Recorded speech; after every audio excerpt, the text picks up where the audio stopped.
Precisa ser, às vezes, em outra cidade. Às vezes eu tô numa cidade pequena, preciso ir pra outra cidade. Não tem transporte pra ir pra outra cidade. Demora pra fazer o exame, demora pra conseguir uma cirurgia. Que é o famoso problema de acesso que tem no SUS. Então, na saúde, o pessoal olha. Transporte, o pessoal também olha. Porque é uma coisa que afeta ela. Vou pro trabalho, ou o transporte tá caro, ou o transporte tá demorado, ou o transporte tá ruim. Mas, no geral, nos lugares mais humildes, boa parte dos problemas não são avaliados como importantes. E aí o político entende. E o que o político faz? E essa é a lição que eu tive de Brasil. A maior lição que eu tive. O político, ele entende que ele pode cooptar aquela pessoa. Então, você tem uma família com 5 pessoas. Ele dá um emprego pra uma pessoa na tua família. Aí a tua família inteira é obrigada a votar nele e apoiar ele o tempo todo. Ele distribui uma telha, um saco de cimento. Ele fica mantendo você num sistema de favor, e nada disso envolve atividade econômica gerada no município, porque ele vive de repasse do famoso FPM, Fundo de Participação dos Municípios, que é um repasse que vem lá do governo federal. Esse repasse vem de dinheiro tirado de outros lugares. E esse político não tem nenhuma responsabilidade em aumentar a arrecadação, tampouco em melhorar a vida das pessoas.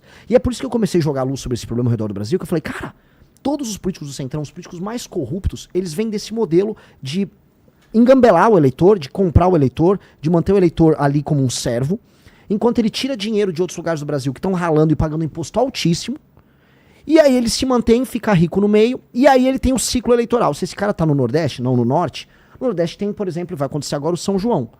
Todo político do interior tem que fazer o maior São João possível, e o eleitor avalia ele se o São João for grande. No resto dos lugares são os grandes shows, por exemplo, festa da prefeitura. A prefeitura fez o aniversário, aí você traz o Natanzinho, traz o Wesley Safadão, e traz vários desses cantores, e aí o público avalia, pô, meu prefeito é bom. Aí o Safadão chama o prefeito lá, o prefeito dança. Cara, isso não dá. Aí você tem, sei lá, mais de 2.000 cidades no Brasil que vivem disso. Pão e circo. É um pão e circo com muita pobreza, IDH baixíssimo e baixa atividade econômica.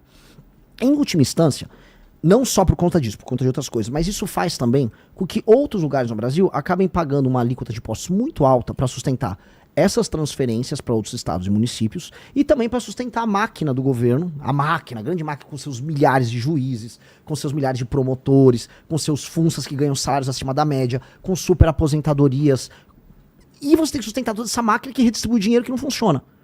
E aí fica a pergunta, desde a Constituição de 88 tem todos esses instrumentos de distribuição de recursos. Se for puxar ainda, vamos dizer, o Pacto Federativo, os investimentos para diminuir a pobreza no Nordeste, Sudene e tal, a gente está lá desde os anos 50 falando em fazer isso. E a desigualdade regional não diminuiu. Então a gente tem que mudar a lógica. E quando eu olho e eu estudo a lógica, ou seja, quando a gente estuda história, o que a gente percebe? Que você tem uma classe política que é horrenda, que é a pior classe política possível, administrando os lugares mais humildes e que não larga o osso. E eles se aliam com a esquerda, com a direita, com quem for, que é o famoso Centrão. E se a gente quiser resolver Centrão, se a gente quiser resolver STF, se a gente quiser tornar, aí sim, o Brasil que eu falei que tem que ser uma das 5 maiores nações do mundo, a gente vai ter que resolver esse problema.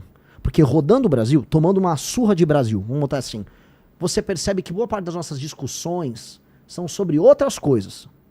E não sobre isso. E isso é o essencial. Isso é o verdadeiro tema de Brasil. Eu mesmo, cara, como liderança de movimento, eu achava que, pô, tem outro tema aqui. Cara, tem temas bem mais importantes. E esse é mais importante. Esse eu percebi. Este é o maior problema do Brasil.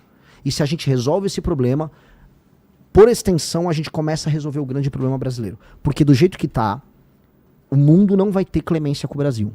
O Brasil, como você disse, tem terras raras, tem recursos hídricos, tá posicionado estrategicamente. O continente, o Sul, a América do Sul, assim como o tal do Sul global, vai ser cada vez mais importante nas próximas décadas.